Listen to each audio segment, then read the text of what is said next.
Hello, I'm Hetty and I work here at the beautiful Newquay Orchard, and today I'm going to go through pruning apples in winter.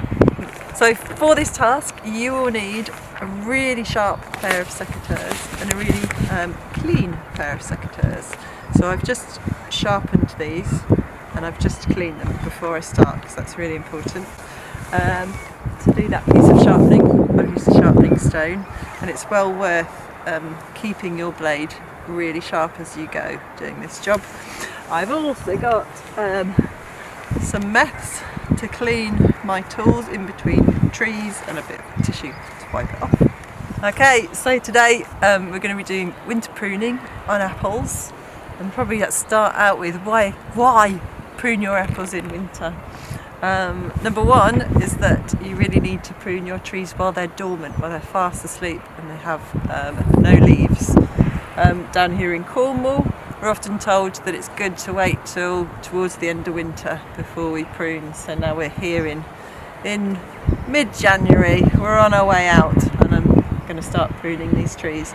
That's because down here in Cornwall it's very, very wet. Our trees are prone to a horrible thing called canker. So they say that pruning towards the end of winter means that those cuts aren't exposed for so long. So we've done the why, we prune at those times. We're pruning our trees so that we're going to try and increase the amount of apples that we get off these trees every year. We want to decrease the amount of risk there is to these trees getting diseased, and we also want to make them nice and easily accessible. We want them to be a beautiful goblet shape for these trees, and we want to allow plenty of wind movement through them too. When pruning apples, the best thing to do is first off have a good look at your tree, and we're going to start with the 3 Ds. So we're going to have a look out for anything that's dead, anything that's diseased. Oh, there's 2 Ds. It has been a year since I've done this. This is a once a year job. 2 Ds. So going around your tree looking for any dead wood and any diseased wood. The third thing you're going to be looking for is anywhere where branches are crossing and rubbing one another. When pruning apples, it's really important not to cut too much of the tree off. So as a rule of thumb, you're only ever going to remove a third of the tree during winter pruning. No matter how much you want to get this into a perfect shape, when pruning trees you need to be patient.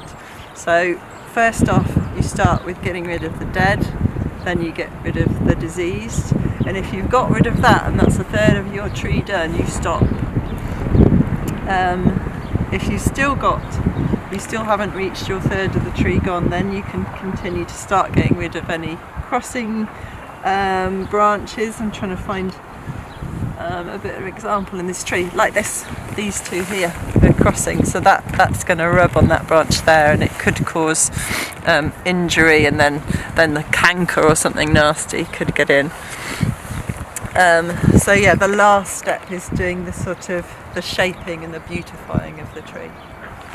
Okay, so I've walked around this tree and it's a really good shape, and there's not much dead on here. It's a really healthy tree. This is Tregenna King.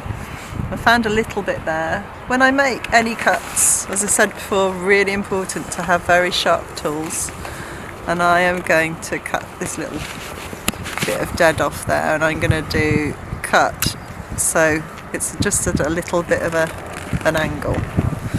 So now what I'm going to do is start shaping up the tree, and I'm going to work in a really methodical way. So I'm going to start on this limb here and do all my tidying, and then move around the tree, and every now and again I'll step back and have a good look to see if it's all shaping up nicely. So yeah, really important to work in a methodical way and to keep checking back on how much of the tree you've cut off and you're leaving on the floor.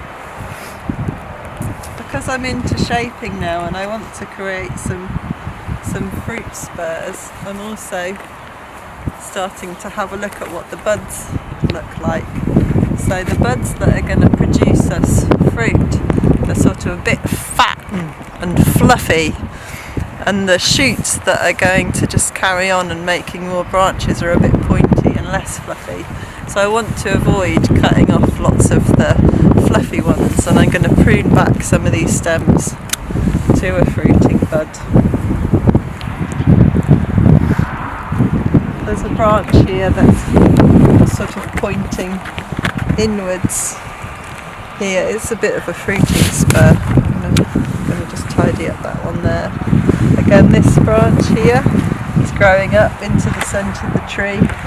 I don't really want that, so I'm just going to prune that just above what we call a node. So I'm just going to cut it there. Same with this little branch below, it's a bit unnecessary. I want to encourage 3 really nice strong stems, so I'm going to also cut him just above a node, again with that slightly diagonal cut. So then I've done that branch there, so I'm going to move on to the next one. And my first point of call is these 2 branches because they're growing up into the centre of the tree.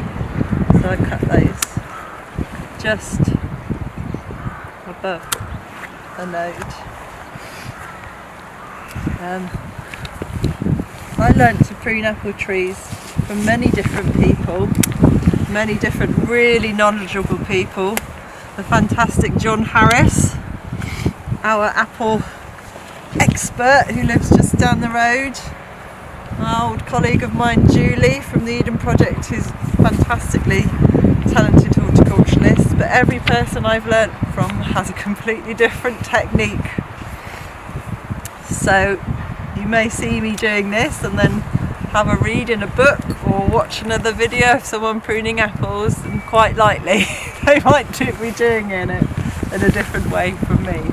But the key thing is, as long as you're pruning at the right time of year, which is in the winter, you've got very, very sharp, clean tools, and that you're concentrating on removing that dead and diseased material, and only ever removing 1/3 of that tree, you should be okay. Right, so that's me done. Thanks for watching today. If you've got any questions about pruning apples, please put them in the box below, and we'll see you again soon.